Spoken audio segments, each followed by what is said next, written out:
Funding for the production of Folks is provided in part by the Friends of LPB. The race to the White House is almost over. Who will it be, Ronald Reagan or Walter Mondale? Well, up front today, we will take a look at some last-minute politicking in Louisiana on behalf of both candidates. In our one-to-one segment, Genevieve Stewart talks to world-renowned author Alex Haley of Roots fame, the man who in recent years is most responsible for redefining genealogy. We close today's show with a bit of opera as we take a look at William Grant Still's Minette Fontaine. Hello, everyone. I'm Rob Hinton, and we'll have those stories today on Folks. Everybody says folks, just plain old folks. Everybody just people all over the world. Folks who live, folks got to give, folks got to care, folks got to share. Our world is small, so very small. What touches one of us, who touches us all? To stay alive, just to survive, folks got to be in harmony. Everybody just folks, just plain old folks, just plain old folks. Everybody's just folks, everybody just folks, just plain old folks, just plain old folks. Everybody's just folks.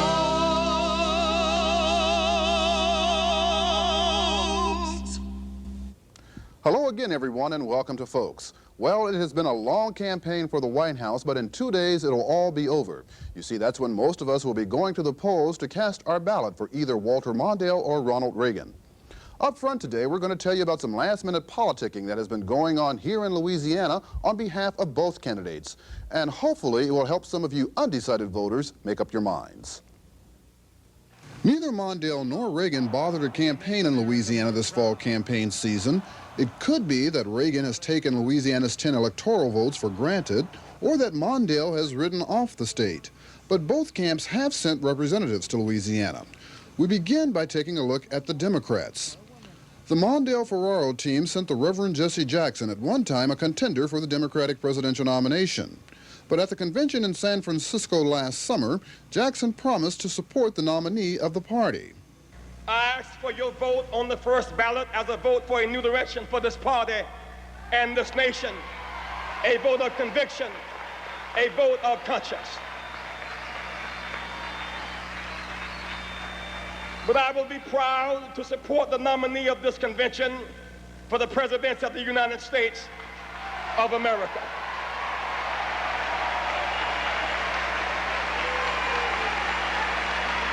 Jackson later promised to actively campaign for the Mondale-Ferraro ticket, and he has kept true to his promise. He recently made an appearance at the dedication ceremony of a new vocational technical school in New Orleans. He cannot justify 4 years of president and not talk with the head of the Soviet Union. He cannot justify our boys being killed in Lebanon by night and they never had a chance. And then again and again and again. And then when I asked what happened the last time, he said the kitchen didn't get fixed in time. I tell you, we need a new cook, not just a new kitchen.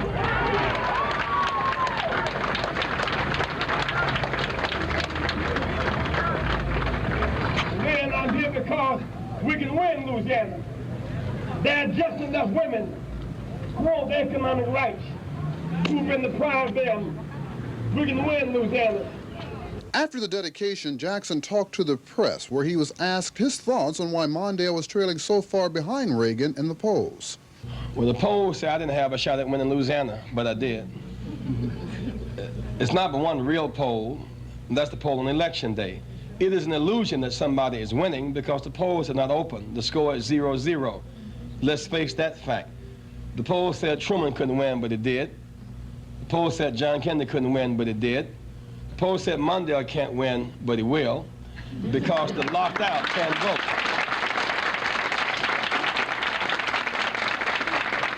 And it is in part because there are more people locked out than locked in. Now, those who have been violated, who've been pushed in the cold and on the cheese and butter lines, who lost their family farms, whose children cannot get a Pell Scholarship grant to go to college, whose youth now look forward to being wiped out in nuclear destruction, who in fact look forward to going to Central America to kill and be killed as opposed to living and building and developing at home. If we in fact coalesce, and we are, and vote, we will win. Many black voters supported Jackson for the Democratic presidential nomination. He carried Louisiana in last spring's primary. Now, many black voters are not thrilled about the prospects of voting for either Mondale or Reagan. We asked Jackson why blacks should be so enthused about Mondale. I say that those who feel that way must look at the stakes. For the issue is deeper than a candidate.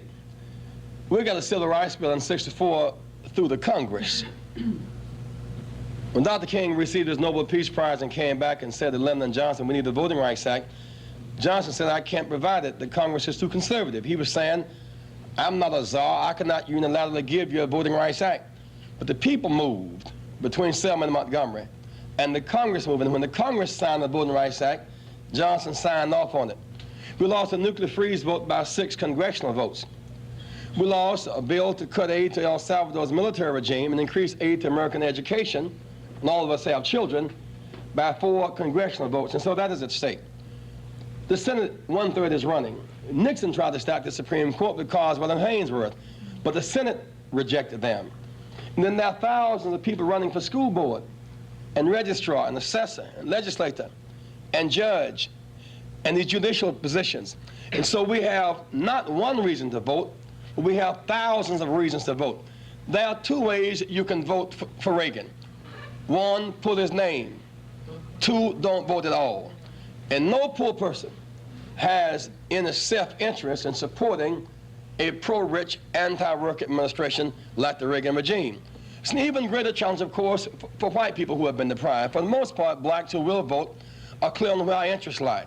Said to a group of poor whites in Magnolia, Arkansas a few days ago that when I was a child, I used to go to the Tarzan movie and pull for Tarzan, not knowing I was a native. Now, for a poor white man to vote for Reagan is like the Indians pulling for the cowboys. They don't know where their interests lie. The fact is, under Reagan, the poor have become poorer and across lines of race. There are more poor whites on food stamps than blacks or browns. When you go to these cheese and butter lines once every 4 months, it's more white than black. You look back at the cutback in public housing, it's hurt white people who need houses and contractors. And so that's why we must move from racial battleground to economic common ground. Blacks and the whites now have more in common than they have in conflict. And we can play football together on a Saturday afternoon and use the hotel and motel downtown together. We can now vote together for economic justice at home and peace abroad. Not only was there politicking for Mondale, but Barbara Bush, wife of the vice president, was in South Louisiana campaigning on behalf of the Reagan-Bush ticket. There's so many states, and one person can't go to them all. And I think the president, as I told you today, is in Pennsylvania and West Virginia.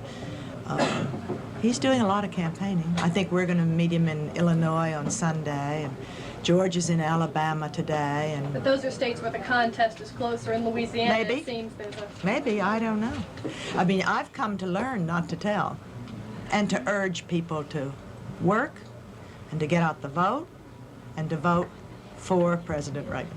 At the 1983 NAACP Convention in New Orleans, where there was a lot of talk about presidential politics, Vice President Bush told delegates that the President administration and the Republican Party do care about blacks and issues relating to minorities. Door to the White House is open to the leaders of the black community. It's been open and will remain open, but let me say this too. Open doors are fine, but we also got to have open minds on both sides of the dialogue, between the administration and between the black leadership. And it isn't good enough. It's not good enough for the cause you represent so well, that you believe in so deeply, that you've given your lives to, Mr. Mitchell and others here, that you've given your lives to, that when we do take a step that benefits the very people you represent, to shout out, say you didn't do it soon enough, didn't take the action quick enough. No, we are not going to write off any group. You're free to do what you want. We are not. But we don't want to be written off either. And when I hear it said that the aim of the NAACP is to defeat the Reagan administration, I find it hard to believe that the better part of your responsibility as leaders is to foreclose your options and let black Americans be taken for granted by the opposition party. I respect a Van Andrews that stands up, never sells out an iota his conviction, and runs to at least provide some balance in this two-party system. And where you predictably go, when you predictably go with one party, look around you in Louisiana, look around you in the other states. You are taken for granted, marching in lockstep with no diversity at all. Come on, what kind of leadership is that for 1984 and into the next generation? And there are some blacks who are campaigning for the Reagan-Bush ticket, like Dr. Herbert Eddington and Eulie Moore of New Orleans. The president has done an excellent job of bringing this country back to a recovery that seems to be more lasting than all the previous recoveries that we've gone through, and we've gone through quite a few of them. You take the elderly in this country. I read a little piece in the paper this morning that was stating that they're much better off in the 80s than they were in the 70s and 60s. That's purely because the dollars that they are receiving are able to go so much further than they were before. So, and with the 15% or 5.75%, I think, raise they got yesterday is going to help them a great deal too. Campaigning so hard because I see what Ronald Reagan and his administration has done. It was good for the country, and anything that's good for the country is good for blacks or minorities. This is one of the reasons why I was campaigning so hard across the state in the last month and a quarter. So many people have negative things for Ronald Reagan. Most of everything that they're saying that Ronald Reagan haven't done has been done by Ronald Reagan. Right now, he has more black women in his administration than the previous administration. I mean, I'm talking a top job, I'm not talking at the lower class job. There's nothing that I can see that the other administration can talk about against Ronald Reagan that is true. On Tuesday, all the politicking comes to an end, at least for 1984. We urge all of you to go to the polls and vote for the candidate of your choice. It's time now for our one-to-one segment, and today it features a man who in 1977 ignited an international craze. That man is Alex Haley, the author of Roots. And in an exclusive interview, Genevieve Stewart talked with the man who redefined genealogy. Genevieve? He certainly did, Rob. Alex Haley's book, Roots, has sold over 6 million hardcover copies in 37 languages. The made-for-television miniseries attracted the largest audience in television history. Haley garnered the Pulitzer Prize and the National Book Award for his magnificent novel. During a recent visit to LSU, Haley talked about the positive repercussions that Roots created. Probably the biggest thing, I guess, was and I'm saying this after the fact because I sure didn't anticipate this going in. I didn't have any such lofty ideas at all. But it gave people a better perception of that which is called the black experience. I think it gave everybody a better perception of that.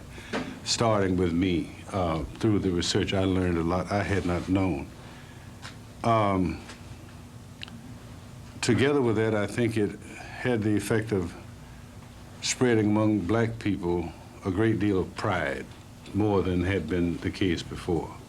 Haley stated that Roots also improved and clarified the world's image of Africans and American blacks. You see, you have to reflect that prior to Roots, this has been said by others relative to it more than I would say it, but prior to Roots, the biggest single image maker of the history of and the culture of Africa was incredibly and ridiculously enough was Tarzan.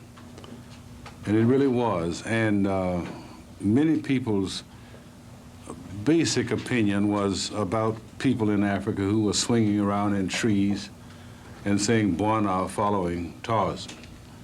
And that, you know, it was a cartoon, really.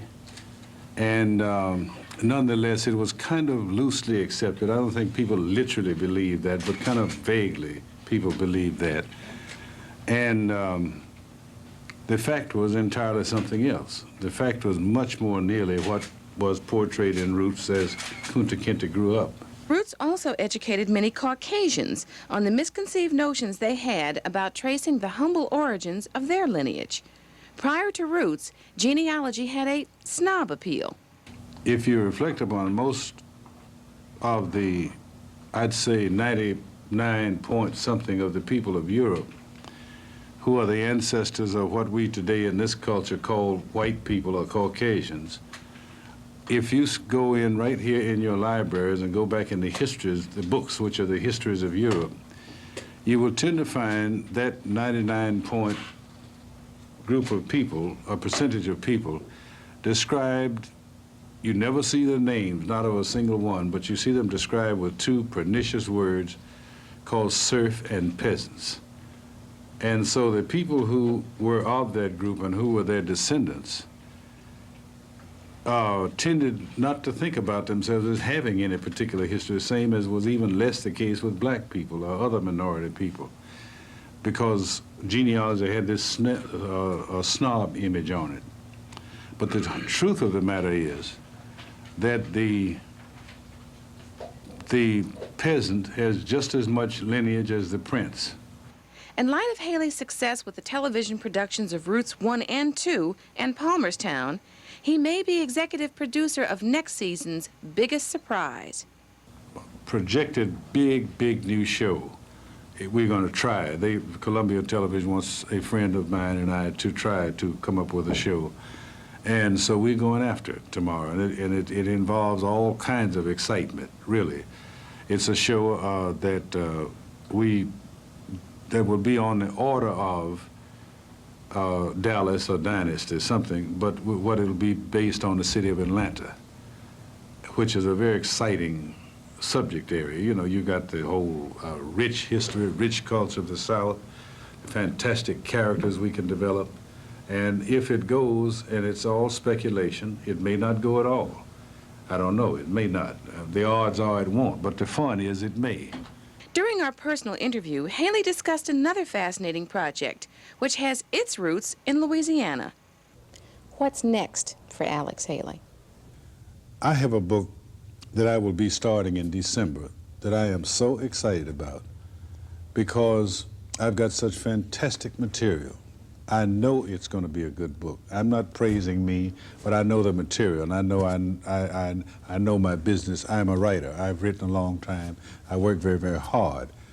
It's about a woman, you would know of her name, Madam C.J. Walker, and her daughter, Alelia. Most people don't know who Madam Walker is, but she will qualify as one of the most exciting stories of a woman in the United States of America. Incidentally, it just happens that she was black, as you know. She was the first woman in this country, black or white, ever to earn $1 million. Her story becomes a vehicle to tell a great deal about the United States of America socially from 1867. You know, as a matter of fact, she was born in this state. She was born in Delta, Louisiana in 1867. She died in 1919 in New York. But she went from utter, absolute poverty, third grade education, to, as I say, the first millionaire woman earned, and a woman who was close friends with people like Enrico Caruso, the Barrymores, the Gershwins, the whatnot, her mansion was next door to that of Jay Gould, one of the greatest financiers, and she is a fantastic story. Has your family traditionally lifted newborn babies towards the stars and related the family genealogy, or was this merely artistic license? The last time I know it literally happened was my grandfather lifted me. It was a symbol within the family, and it was told always in the stories about how they did it back then. But no, we don't do it now. I know a number of people who have done that, and it's a lovely symbol. But the lifting, in practical things, I think the lifting of a child really is what you do for that child after it's, you know, as it's going along. That's how you lift it, really. That symbol is fine, but the one that counts is what you do day to day with them. A bit of advice from the master of genealogy was in order. on how to instill a knowledge of family history in young children. If you know much about your family's history, or whatever you know about it, that should be made just part of the children's awareness. I would try as much as I could to have those children exposed to grandparents. I think parents are fine. Obviously, they brought you in the world, but nobody can do for little children what grandparents do. Good grandparents kind of sprinkle stardust over the lives of children. It's just something very special. I would try to collect whatever I could that might be called family heirlooms. Might be very simple things.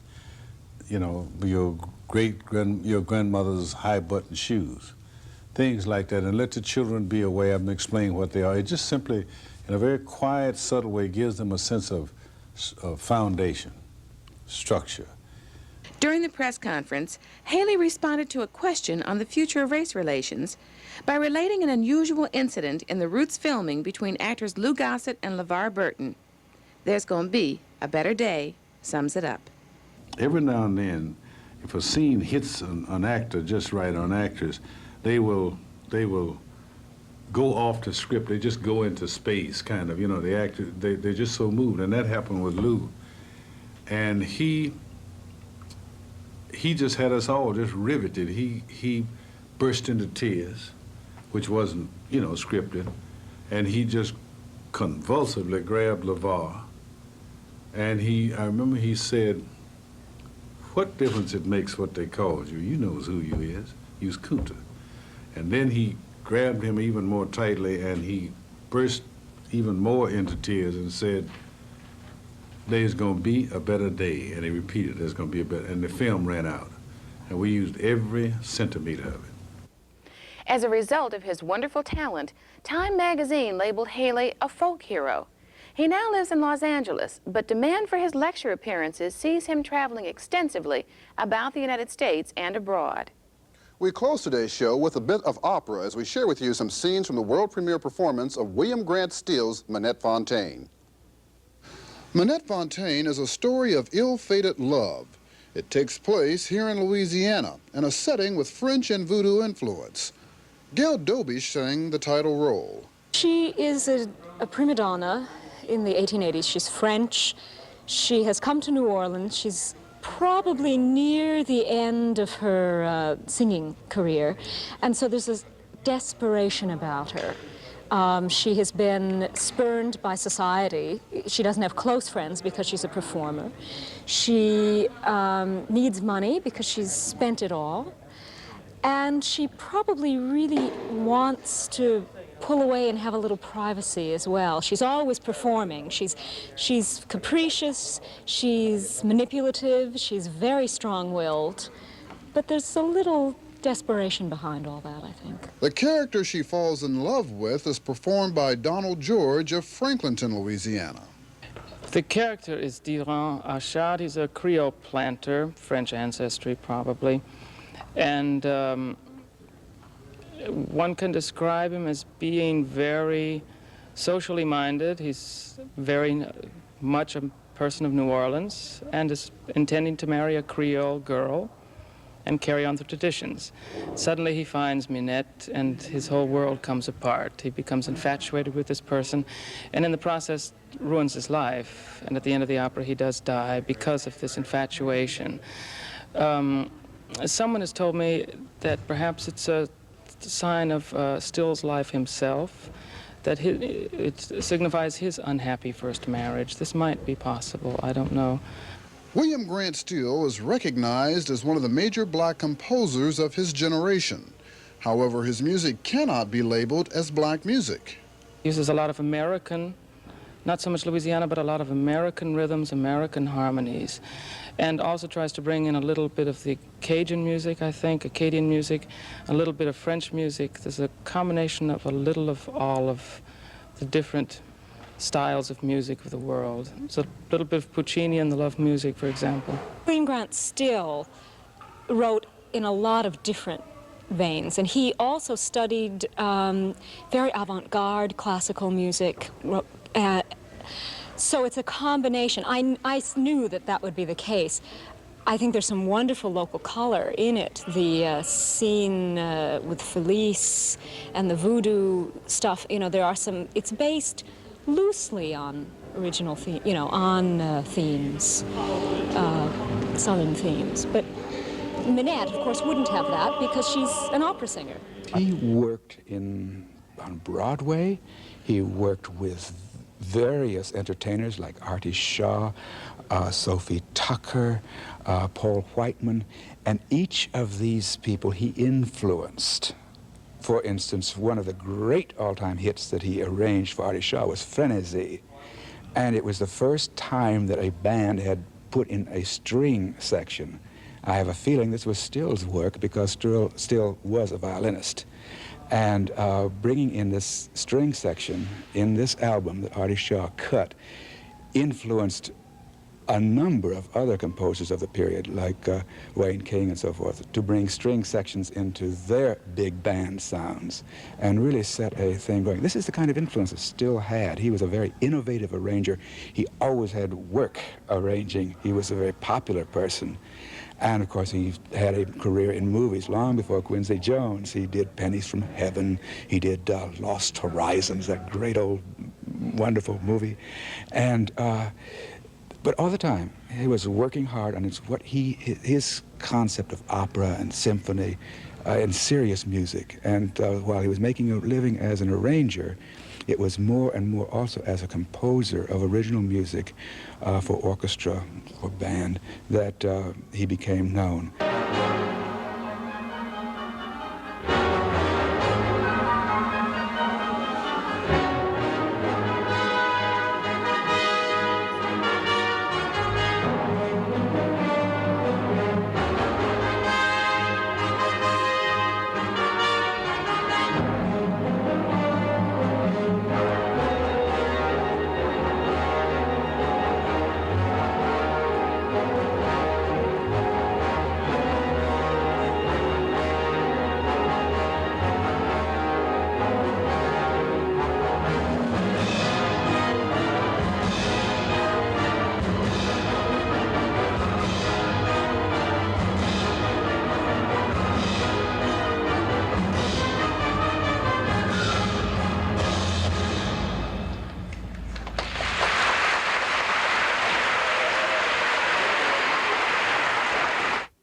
Does it for another week here on Folks. Next week we'll be taking a look at LSU's efforts to increase black student enrollment, and Genevieve will be talking to Dr. Norman Francis, president of Xavier University in New Orleans. Don't forget to vote. We'll see you next time. Bye-bye.